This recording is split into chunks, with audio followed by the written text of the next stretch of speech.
Okay, this is part 2. Let's turn this off here. Okay. Alright. Now, one theory that the evolutionists have is something that's called bad design. And they say, okay, well, the thing about intelligent design that doesn't work is that not all designs are perfect. Like the blind spot that we have, for example. That proves that the human eye is not perfect. So they say, well, that proves that intelligent design is there's no such thing. It's not intelligent. There's always imperfections. Yeah, I mean, that's where evolution comes in. No species is born perfect. We evolve. To me, that is a really silly argument. And what is evolution for? Okay, let me tell you about the human eye. Light passes through the cornea, which protects the eye from dust and bends light slightly so that the image can be focused. It passes through the pupil, the opening, and the iris, sheets of muscle that expand and contract to regulate how much light penetrates the eye. Then it reaches the lens and the retina. Once the image has been brought into focus, thousands of receptor cells called rods and cones react to the light. Rod cells let the black, white, and shades of gray be interpreted. Cone cells discern from 200 shades of color. Each cell triggers a nerve impulse, sending an electrical signal to the brain through the optic nerve. Oh yeah, that's pretty simple, isn't it? That just came about by chance. Again, you know, the ink in the pile of paper creating a novel. Right. See, that's the difference between left side and right side of the brain. Seeing the forest in the trees or not. And I'll go into that in a moment. And again, I'm not trying to be insulting here. I'm just trying to be honest. I don't feel that this whole political war is really necessary. So, okay. I have a little something that I've written here onto this. Okay, natural selection. Yes, that is the theory that evolutionists have to explain intelligent design. They say, oh, intelligent design is no such thing, you know, there's no such thing. So they say there's natural selection. So I prepared this. If we evolve from natural selection, then that would mean that we think, in part, as a collective.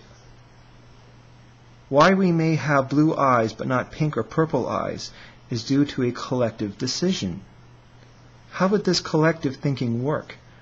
Would that imply that Carl Jung's collective unconsciousness theory is correct? Or is the implication here that we may make decisions as a species without any discriminating thought, any discrimination implying thought, but merely grab up whichever selections are offered and which suit us best? But still, you are talking about an instinctive thought process, however you choose to pose the theory. You are talking selection, choice, discriminating thinking, thus consciousness. So if the natural selection theory is correct, then we operate on some level as a collective consciousness. That would mean that psychic connection, including telepathic communication, would be evident and not subject to degradation. In fact, they would demand further study. And with psychic connection as an accepted phenomenon, then would not psychic connections to spirits, aliens, and gods also be relevant and for respectful consideration and further study? Yeah, you see, science is always going to open up a whole other can of worms. Life is spiritual, whether you understand that or not.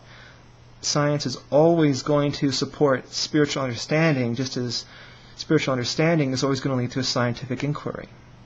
You cannot have one without the other. You cannot. There will always be science, there will always be spiritualism, and one will always support or encourage the other. So, I mean, the point here is that we're going to have to learn to get along. Can science prove religion wrong? Yes. Yes, it can prove spiritual beliefs and theories and presumptions wrong. But it cannot prove spiritualism wrong because life itself is spiritual. Everything is spiritual. There simply is no escaping that. Now that brings me to my final point here, which is my Mulder and Scully analogy. Now I apologize for this. I'm not big on TV. I don't watch TV much anymore, but I used to when I was a teenager. Now, I'm using this to really kind of make my point very simple and direct. Now, The X-Files was a pretty popular show, and if you never watched it, you probably are at least somewhat familiar with it. Now, on the show, there was a character named Mulder who was a believer in the paranormal and in government cover-ups and stuff. And then there was Scully. She was a skeptic. So they worked together to solve these mysteries. Now, without Mulder, what would Scully have learned?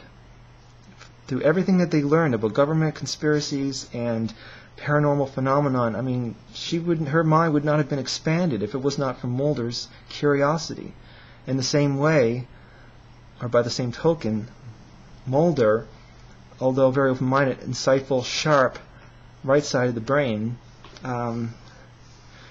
would have made a lot of presumptions and wouldn't have gotten to the real truth so easily. In fact, at one point he thanks Scully and says, "Thank you, Scully, you've kept me honest."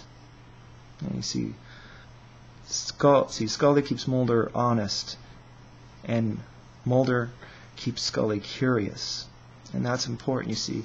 The symbolism here is very simple. Mulder is the right side of the brain, Scully is the left. And they work together. It's not simpatico, because they're two opposite perspectives of the same person, the same heart. But we have both the right and the left side of the brain because they're both meant to be used. And I believe that you have the right and left side of the brain because you are meant to have both. You're meant to use both. I have known very few people in my life who I could honestly say are both right and left side of the brain. But when you meet someone like that, it's amazing. It's amazing to talk with someone who can understand the arts, who can understand spiritualism, who can get into philosophical discussions, and yet can understand science and math and understand all of that. It's amazing because you're so used to one extreme or the other. And you understand is that, Mulder could say, "Oh, Scully, you're so narrow-minded. You don't understand. There's so much that you are closed off to." Scully could yell at Mulder and say, "Mulder, you're crazy. You need to study things and all that." But when they work together, they get somewhere. So again, I apologize for those of you who don't like a reference to a TV show, but I just felt that would really kind of personalize what I had to say and make it very simple. So my point is that we're going to have to learn to get along, and this whole thing is ridiculous. All this name calling, and the creationists on here on YouTube, actually the false DMCAs and all this stuff, is really not helpful. It's very negative. It reflects badly upon you as a group. I've been very impressed with the evolutionists, how they stood up for themselves and their rights on YouTube. However, their name-calling and everything is really ridiculous. And in discussing with an open mind and being very careful with my wording about what I think about things in the discussions, I have to say, the only negative comments I've gotten were from the evolutionists. I've been called names by evolutionists, but I've never been called a name or been treated rudely by a creationist. So for anyone who presumes that the evolutionists are all mature gentlemen and the creationists are all extremist, over-emotional jerks, that's not true. That's not true at all. It goes both ways. And if the evolutionists, you feel you're being suppressed, go to the creationists, put it to them, speak out. You're doing some of that, and that's good, but maybe you need to be more passionate, maybe you need to be more direct.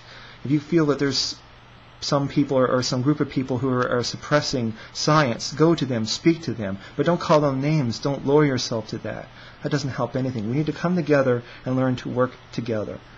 It's truth, it's discussion, it's getting everything out in the open. And that's the positive thing to learn here. So again, it goes back to Mulder and Scully. We need to get along, we need to work together. So, peace.